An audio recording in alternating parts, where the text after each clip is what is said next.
好，我现在在信义路和大安路的交界口。其实我刚才已经走过一遍这里了，只是呢，我刚才是跟着 Google 地图在找一个我今天要找的家乡味，然后我没有想到说我竟然会走对，但是呢，偶然间在这个路口，我竟然就可以闻到我那个家乡味了。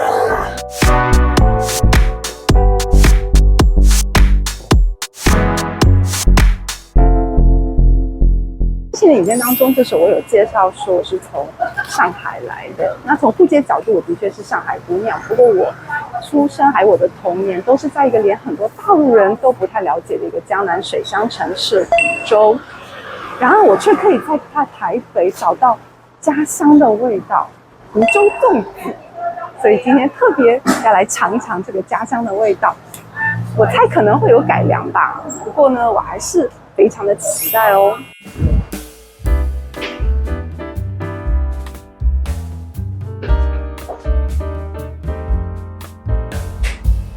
自喜粽子，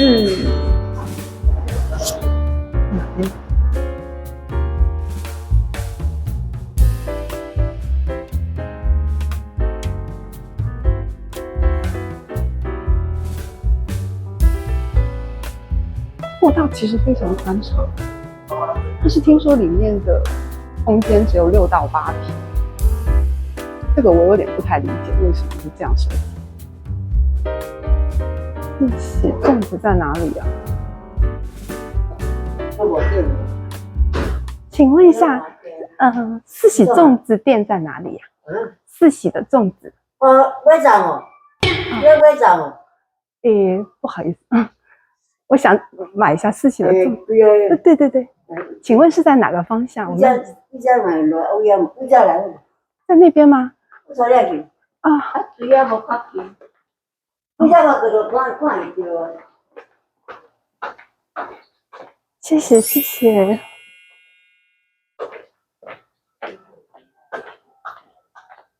你家行过啊，我过啊，就看到伊个看板，你行过只，行几条了？再往前走是吗？好，谢谢你哦，谢谢。我自己过去就好了，谢谢你。好，谢谢你。哦，阿妈真的好热心哦，但我真的听不太懂。我大概知道说她叫我往前走。啊，好，谢谢。好，谢谢。哦，我们刚才是不是走错方向了？是绕了一圈吗？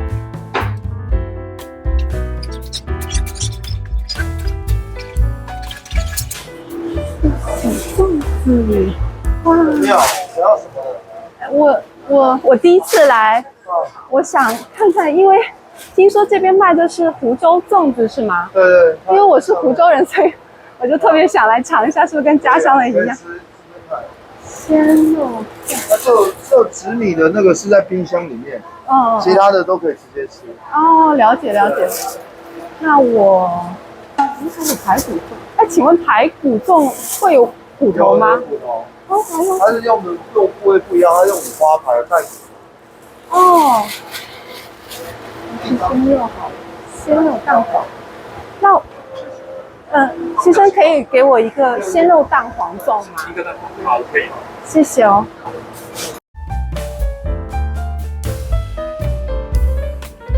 所以厨师他真的是料理方面就很强了，虽然不是湖州人，但是很了解湖州粽子。湖州就是它可能就是怎么讲，嘉兴啊，还有就是上海啊那边，还有像湖江都是基本上都是差不多，都是这种长形。你有吃过嘉兴吗？嘉兴我吃的是三角的。因为我那时候去都是在那个什么那个高速公路休息站，它不是就也有，它比我们的短一点。对，要小，对，比较短一点，就是差不多就是这个样子。对，这个湖州粽子就是这个长这个样子。因为我其他的比我们小一点。对。哦，我还是蛮期待的，想尝尝看说跟湖州粽子有什么不一样的。当，四喜。现在我们要来尝一尝哦，给大家看一下，像枕头一样的粽子，把馅打开，端过节划龙舟、吃粽子的传统起源于古代的吴越国也就是现今的湖州地区啊。那我已经很久没有吃粽子了，因为真的小的时候有一些吃粽子的阴影，因为那个时候我妈妈她会把这个咸粽子泡在那个牛奶里给我吃，所以我也真的很久没有碰过了。那我先生是觉得说湖州的粽子它那个馅不是非常的丰富，真的是比不上客家的粽子。但是我今天还是要特别来尝一尝这个有家乡味道的湖州粽子，不知道它有没有改良过。现在我要为大家打开了，香味也是差不多。还可以看到哦，现在这个米粒还是非常的晶莹剔透哦，看起来也是非常的绵密，非常的软，非常的黏，我要为大家试吃喽。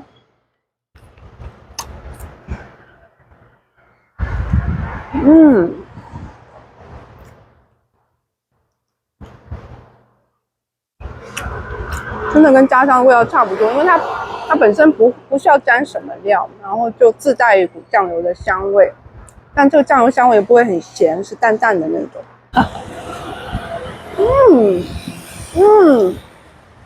咬第二口就咬到肉了耶，但是它，真的跟我在湖州吃的粽子味道是一样的，因为它用的是比较瘦肉的部分，所以呢，现在吃到的肉的部分是比较紧实的，但是呢又咬得动。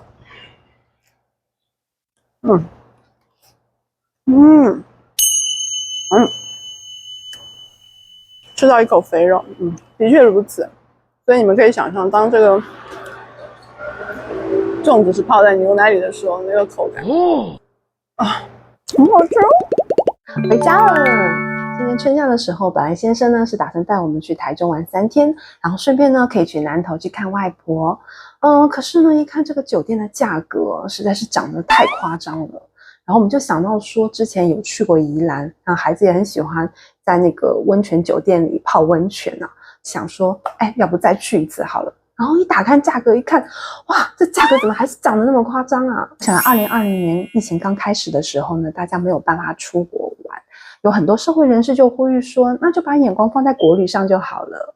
那有一位易游网的创办人尤金章先生，他就有提到说，要提升这个国旅的定位啊，也就是要朝一个高端的旅游标准来走。也就是说呢，要消费者每天可以掏1000美金，并且连续3天以上。这么看来，好像我们离这个目标已经很近喽。上周是5·1连假，大陆也是连放5天，酒店价格也是顺势飞涨，就诞生了一个网络热词叫“酒店刺客”。这个价格太高，真的会刺上消费者的心啊。我先生之前是对杭州印象还不错，因为他觉得杭州的文创感呢很像一个小台北，就像这个图片里的安麦酒店哦。这次安麦酒店火出圈是因为它成了酒店刺客的代表，因为它竟然卖出了1晚6万元人民币的价格，我实在是不敢相信，所以呢我就去到大陆的一个网站叫去哪儿的网站上去搜，发现呢也是每晚基本上大部分的酒店价格是每晚6000元人民币，大概是800多元美金。如果加上1天的吃喝玩乐的费用，差不多就达到了刚才前面有提到的这个高端标准的费用，对不对？真的还是好贵哦。原来不只是台湾现在是在走一个涨价的路线哦，这样是不是心里可以平衡一点了？今年5·1期间，大陆非常红的一个景点是山东淄博的烧烤。那因为人气实在太旺了，所以山东的文旅局呢就发布了一则致广大游客朋友的一封信提前告知大家，5·1期间中心城区的酒店呢已近乎满房，客流量呢也超出了接待能力，建议游客错峰出游，避免扎堆，以免影响服务效果。那这个发布是比较罕见的，因为它没有借着热度一再的去消耗消费者的一个热情，它反而是用一个冷处理的方式来处理这个热潮，所以它能够对它的这个接待能力呢开诚布公，让旅客感觉自己的这个旅游品质是被当地所重视的。所以这样一个举动呢，换来非常暖心的印象。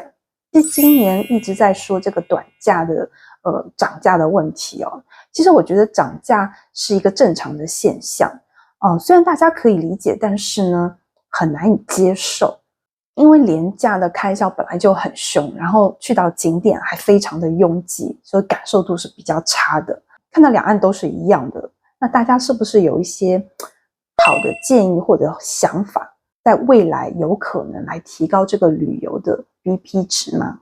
以前我们一直说 CP 值就是 Content Price， 然后 VP 是最近开始越来越被重视的，就是 Value Price 或者说是 Value Performance。那从17年以后呢，现在重新出国出行的游客都会比较重视人性化的体验，以及整体旅游配套的价值感。所以以下是我想跟大家分享的关于旅游的3个幻想。幻想1，新型弹性休假。在没有可选择的情况下，大家只能选择在短假日集体出游，就堵在路上，挤在景点。这让我想到说，我们平时是生产力，假日就是消费力，难怪出游的体验会变差，而且人会感觉到非常的疲累。我在大陆的时候，我也是非常烦恼说在假日出游，因为人实在太多了。没想到在台湾也一样因为4月的连假，我们是去到台中骑脚踏车，没想到在这个骑行的道路上，人还是非常的多。其实呢，现在全球数位游民青年是越来越多传统的公司也渐渐取消打卡制度，开启弹性的工作时代。未来的趋势应该是开放有家庭或单身的员工呢自行选择轮班休假，用新型的弹性休假呢取代传统的统一调休。大家是否觉得政府有可能用政策的方式来鼓励公司企业来弹性运用休假呢？幻想2，高品质的长线漫游。其实进饭店的前后路上，当地环境、人文风景，也影响着我们作为旅客的心情。我想这就是整体的旅游 VP 值高低所在，是现代游客会感受的地方。我知道有一些偏乡民宿，除了民宿内部环境以外呢，也会注意地方创生，并且与社区共同的维护环境品质。当整体的感受越和谐，旅客就越可能愿意多消费，觉得消费是有价值的。以前可能存在有个人自扫门前雪的情况但我在台湾，我还是看到说大家在社区邻里之间是非常的团结。所以我在想说，有没有可能政府呢少一些经费用在盖文字馆上面，而是放在一个社区的维护上这样我觉得是可以提升一个社区的品质，也比较符合现代人们出游的这样一个旅游的需求。而且在于我们同龄的青年在交流沟通中可以看到，就我们比起走马观花，更希望可以放慢一下脚步，在同一个地点能够深入的去探索。我之前看到有名的作家小野先生，他在接受访谈的时候就有提到，台北的老房子呢不要加以拆除，而是应该保存整修，这样呢结合周遭的一个生态环境呢，就可以发展成一个生态古迹城市，这样就会和其他一些主要的城市，比如说纽约可以有所区别。这也让我想到说，一个现代化的大都市保留着一个漂亮的老房子，其实可以让旅客不仅是在享受一个大都市的一个现代化的便利，同时呢他又可以慢慢的回味这个历史的影子所以我们可以试着去挖掘这个地方的老故事，然后设计或讲述这个配套的文化，使之成为一个整体性很强的旅游路线。那么在半天或者1天的行程当中呢，可以将这些互相有故事、文化连结的目的地呢联系在一起。